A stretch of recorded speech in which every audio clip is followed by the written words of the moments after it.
one and all. I hope you have gone through the previous lecture on Derrida's essay, that is Structure, Sign and Play in the Discourse of Human Sciences. So we have seen the first two paragraphs of the essay, wherein Derrida's, of course, is pointing out to one event or one rupture, perhaps that is to the word structuralism, okay, or the outcome of the sign, signifier, signified, etc. of Ferdinand de Saussure. And of course, though it was a very revolutionary theory, what Derrida feels is that structuralism could not come out of the circle which was already established in the Western discourse, that is connecting everything to one particular center. That is what he stated. And we have also seen how he says that that is not a new word. The structure as such is not a new word, and it is only, and he is referring to the word episteme, and he says that it is also not a new word.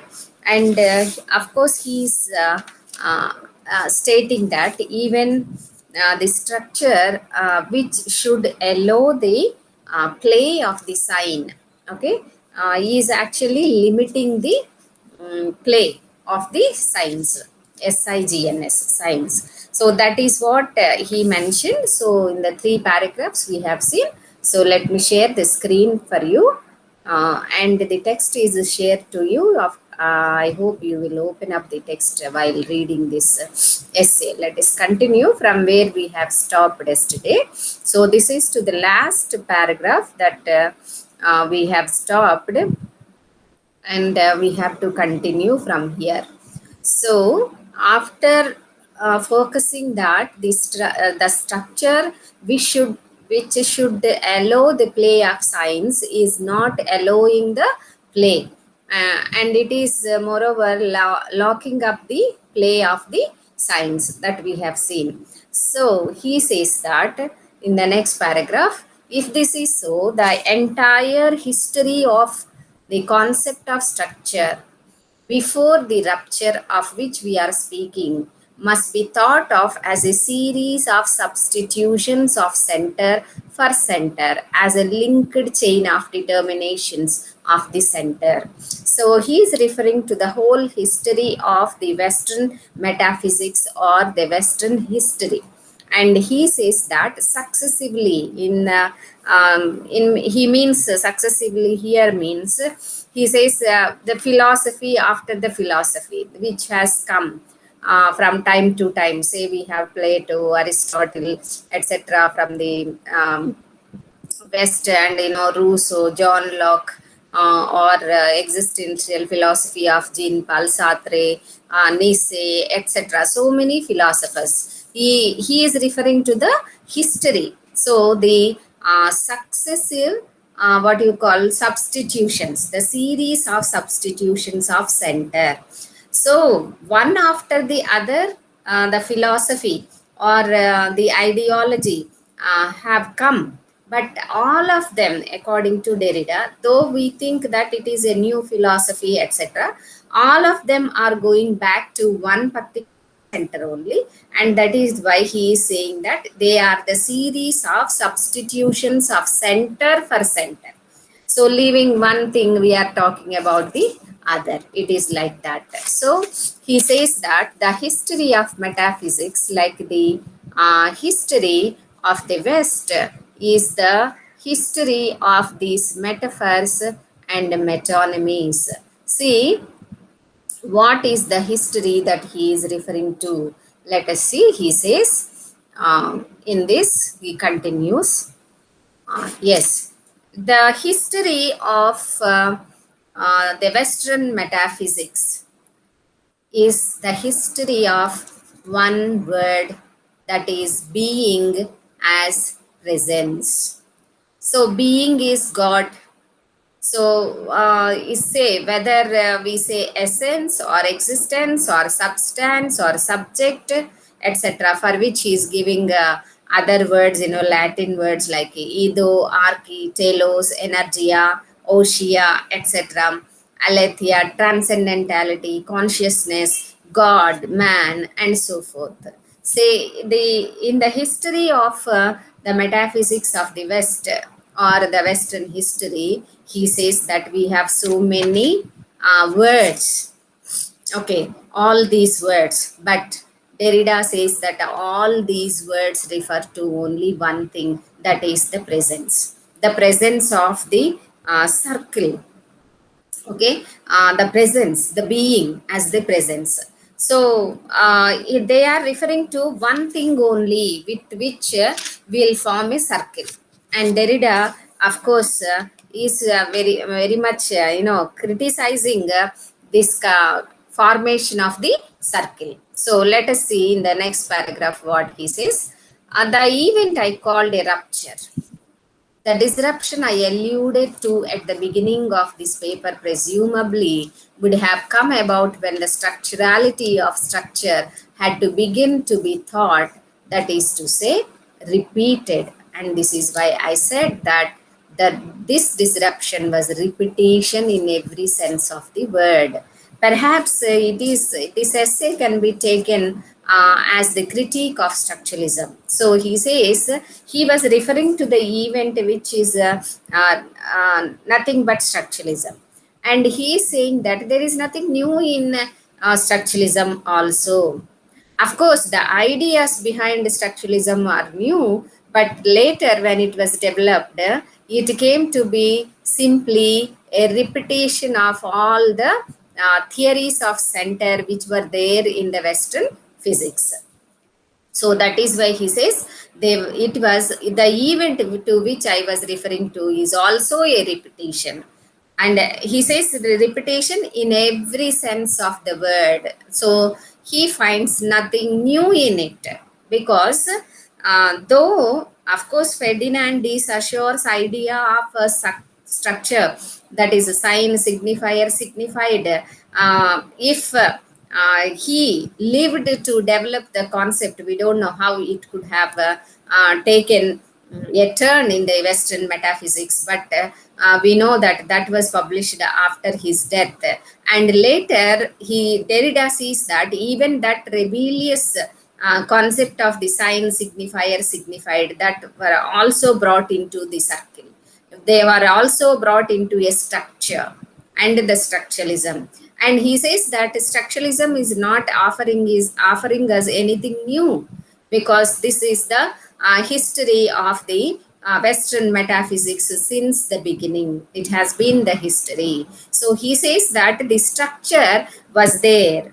So the Western metaphysics actually is referring to one particular thing, that is the being or presence always. Now, even though the word is changed, what we have in this is the structure is being or presence only. So henceforth, it became necessary to think both the law which somehow governed the desire for a center in the constitution of structure, and the process of signification which orders the displacements and substitutions for this law of central presence.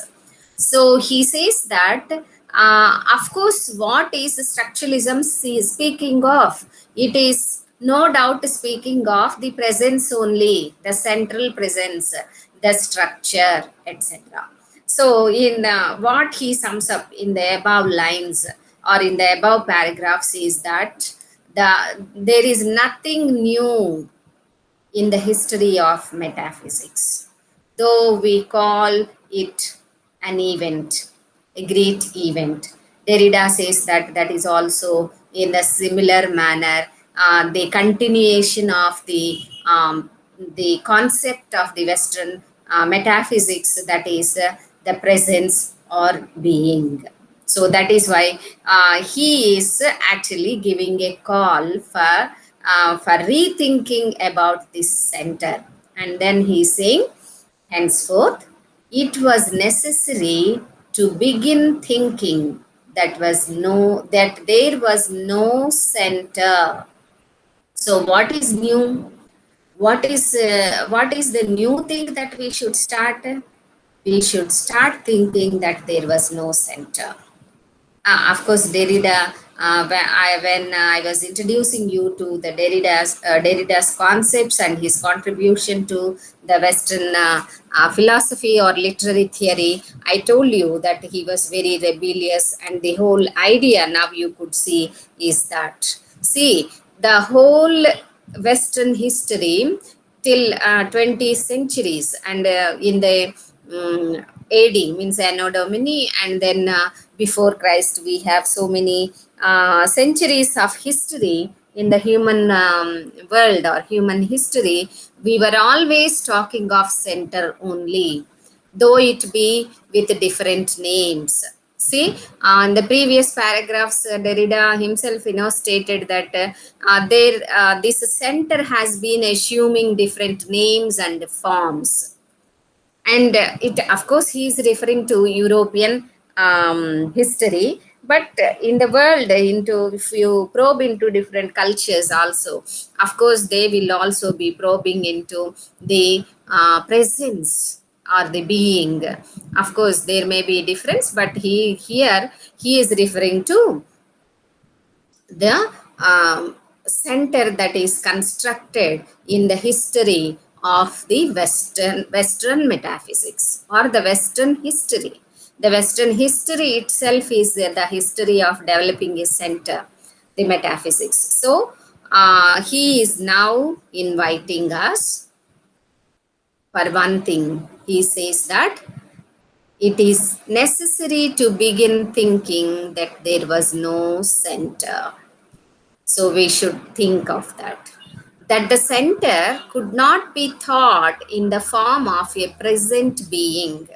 So we should think first that there is no center, and then, even if it is so, it is not in the form of a present being, and then that the center had no natural site, it has no natural site, that it was not a fixed locus but a function. So what we have to revive?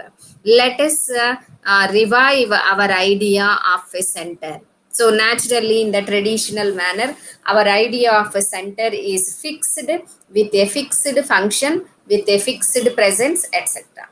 And now Derrida is saying that it was not a fixed locus. Let us not consider center as a fixed locus, but a function. So how to consider it? Let us think that it is a function, a sort of non-locus in which an infinite number of sign substitutions came into play. So we have to think that the center is no more present. The center is not fixed, and of course it is non-locus, and the center is something where infinite number of sign substitutions came into play.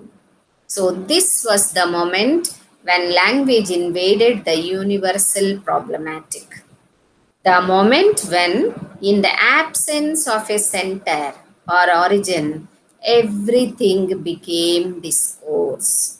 Actually, we should not refer to the event or rupture to the presence of the structure or the center, but we should say the event is the breaking of the center or decentering of the center. See, it is not about the presence or center, but it is about the absence of a center or origin. Everything, if you think like that, everything became a discourse. He says that once this concept or idea of decentering the center or problematizing the origin, that is where all kind of discourse have exploded. So we can agree on this word, if we can agree on this word, because the established idea of the center, and to break the idea of the center is very difficult. That is why Derrida is telling that let us agree on this word. on this word of decentering, that there is no center. There is no center with fixed locus or with fixed function, etc. And the center is a non-locus, which of course allows the infinite number of sign substitutions to play within it. So we have to accept it, this idea or this view of looking at the world in front of us, or looking at the metaphysics or the philosophy, knowledge, etc. That is to say, a system in which the central signified, the original or transcendental signified, is never absolutely present outside a system of differences. So previously we thought that the central signified is what you call uniform, and there is no difference. There is only unity. There is only presence. There is only being. And now Derrida is talking about the differences, and decentering and absence, okay, etc. The absence of the center. So we have to think, or he is saying that let us see that the central signified, the original or transcendental signified, is never absolutely present outside a system of differences. So a system in which the central signified and the original or transcendental signified. So we have to agree that this, previously in the history of the Western philosophy or Western history, he says the central signified and the transcendental, they were never absolutely present outside the system of differences. But now we have to accept this as as if it is present in a system of differences. The absence of the transcendental signified extends the domain and the play of signification infinitely. If at all we can break this center, if at all we can break this circle, then only we can, of course, allow the play infinitely. So because it is the necessary, okay, it is the necessary thing. So we have to accept the differences. We have to break the center. There is no center at all. Actually, this is a breaking theory for deconstructing the Eurocentrism, as we have actually have discussed even before we started this essay, when I was introducing you to the concepts of Derrida, that is deconstruction, etc. So actually, it is 1960s or 1950s that post-structuralism came into be considered as one of the important theory. And by that time, most of the colonial expansions were stopped, and imperialism is no more, and all the colonizers have been back to the empire, say British, France, French, or Spanish, and German, all others, especially British. So it is a time where when the actually the collapse of the center, Europe, Europe as a center, of course, is collapsed. And the alternatively American, okay, the America is becoming a world power. And of course, we can take this center, okay. Until then, Europe was considering itself as a center, and everything was revolving around that only. Now, this Eurocentric feelings are, blasted with the theory of decentering or deconstruction of Derrida. And now, of course, he says that though we see that the presence of center is everywhere in the history of the metaphysics, or it was always there present in the history of metaphysics, um, there are voices, or there were voices of decentering. Though they came up, they were not decentering or ideas to say 100%. So he, in the previous, in the paragraph that we have discussed already, what he is pointing out is that we should come out of this idea of the center, and we should begin the process of decentering. And now in the next paragraph, he is focusing on the ideas of decentering always started in the, even in the Western metaphysics. Where and how does this decentering, this thinking, the structurality of structure occur? It would be somewhat naive to refer to an event, a doctrine, or an author in order to designate this occurrence.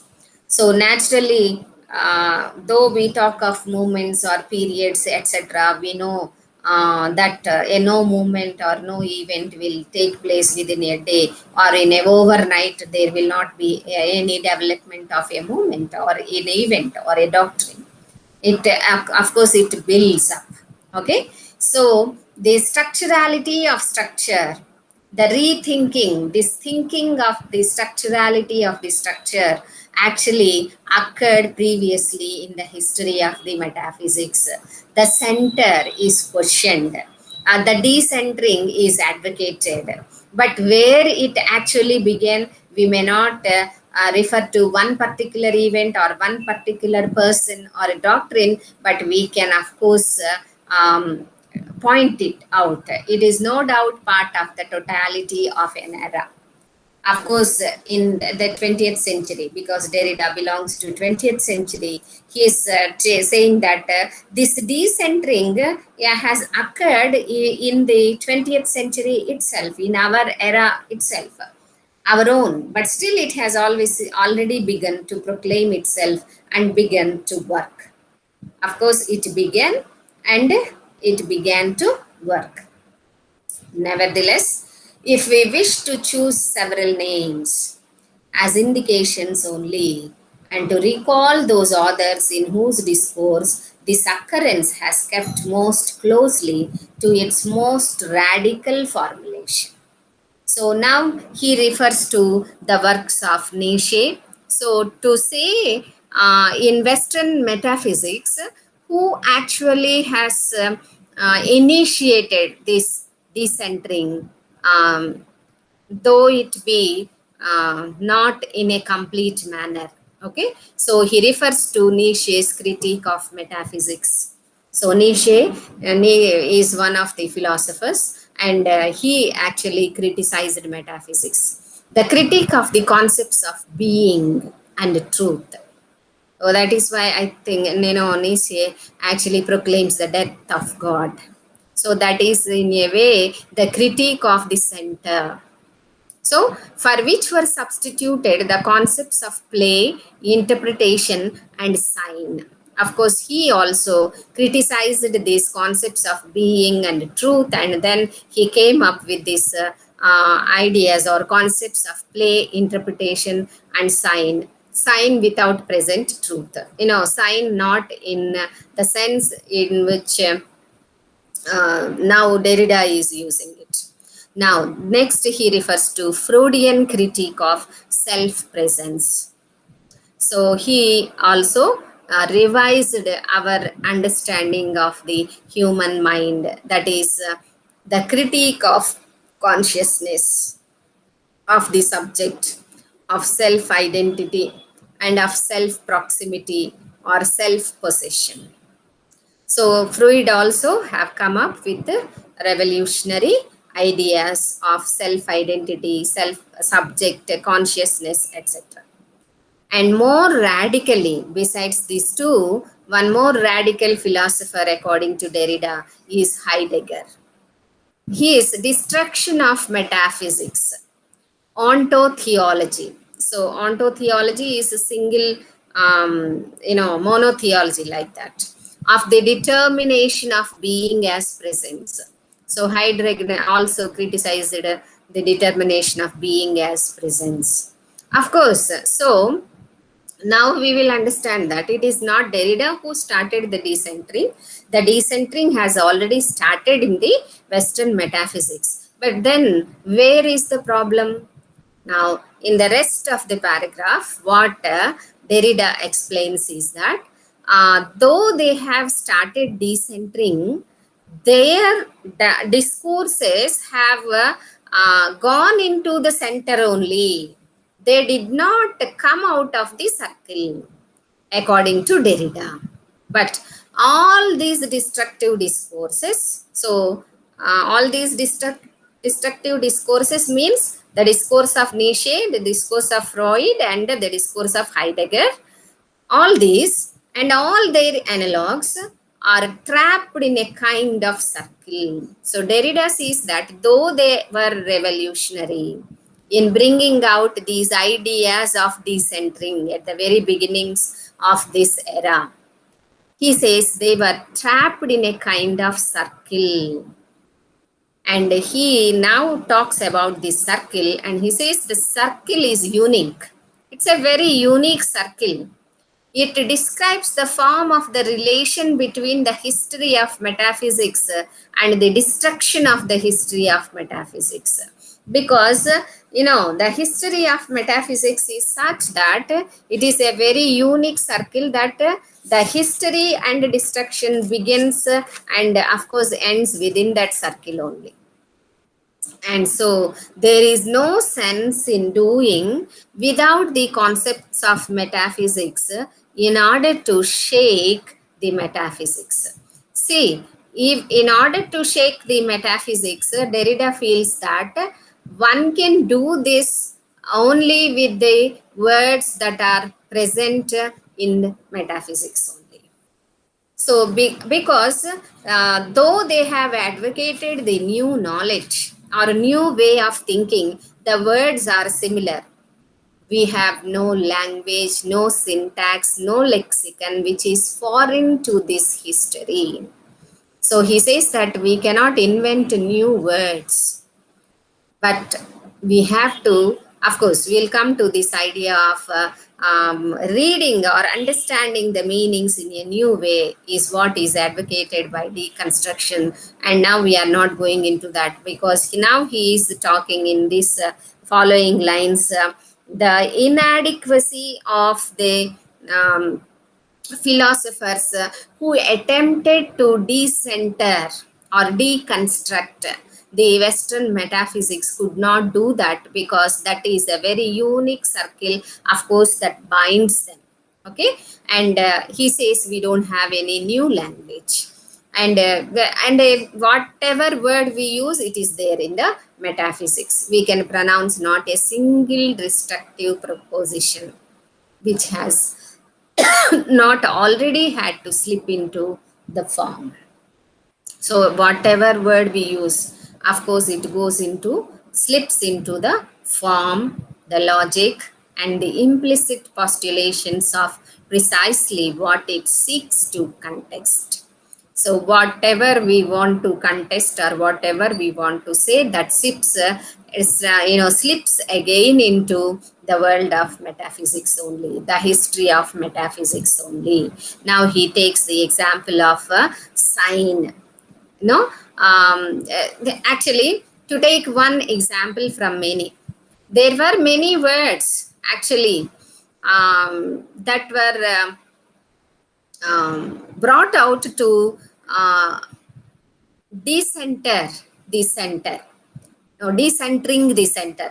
But Derrida says that they could not do that, and that because already existing circle is so what do you call, so profound or so strong that it absorbs everything, and even the new word goes into the old circle only. So in the similar manner, we have this, in India, I can give you one example of centering, the center actually. um, we have many discourses in India regarding religious this thing also. Say we say Hinduism, but some people say that Hinduism is not a religion; it is only a way of life. And previously, we have what you call Vaishnavites and Saivites, etc. This duality, who believed that the believers of Shaiva and Vaishnava, Vishnu, are two sects, and there used to be they used to quarrel always. And after Shankara, Adi Shankara's the advocacy of the philosophy of Advaita.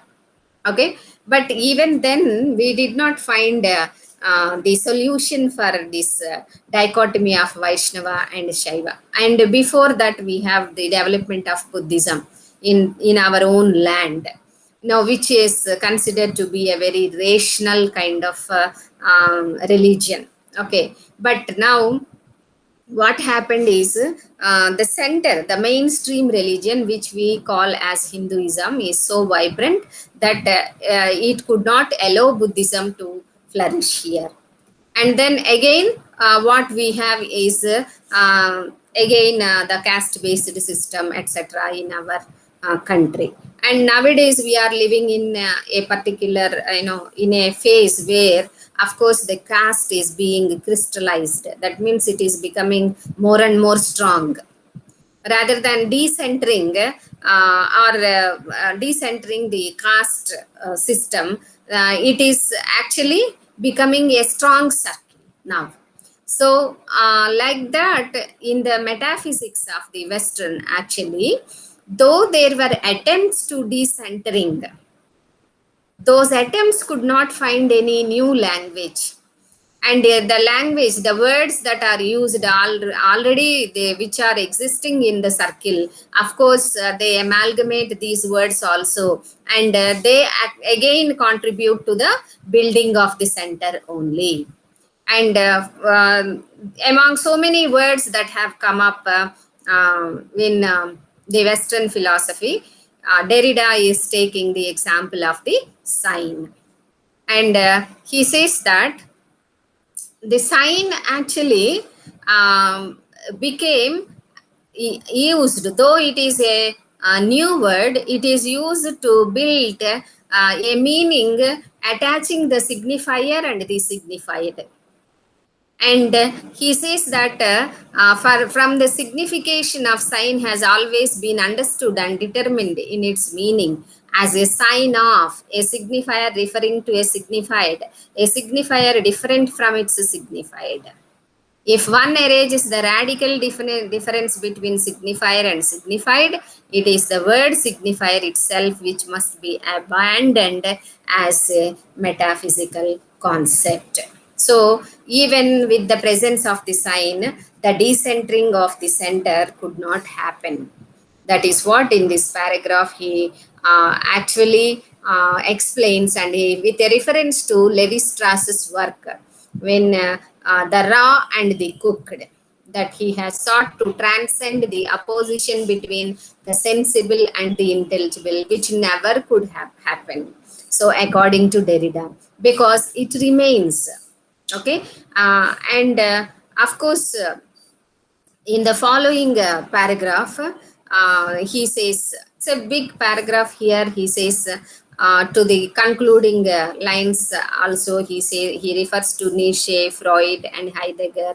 And he says that though they have attempted the decentering, that was not successful. And finally, it ended up the disagreements, mutual disagreements. Okay, like one criticizing the other, etc. So even if the discourses of decentering that were initiated in the history of the Western metaphysics could not really decenter, or could not deconstruct the center, or the decentering of the center could not really occur. Okay, so how it continued. Hence, the center continued. The center, of course, went on, developing, and he explains in the next paragraphs how it went on. We will discuss that in the next class.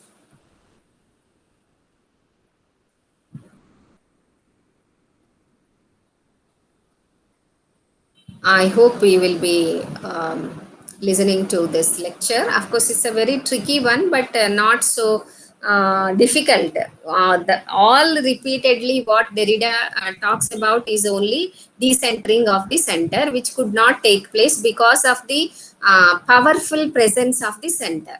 Okay, and the need of the decentering is what is being advocated by Derrida in order to allow the play of science. Okay, we will discuss further, and so that you will be able to understand. Have a nice day.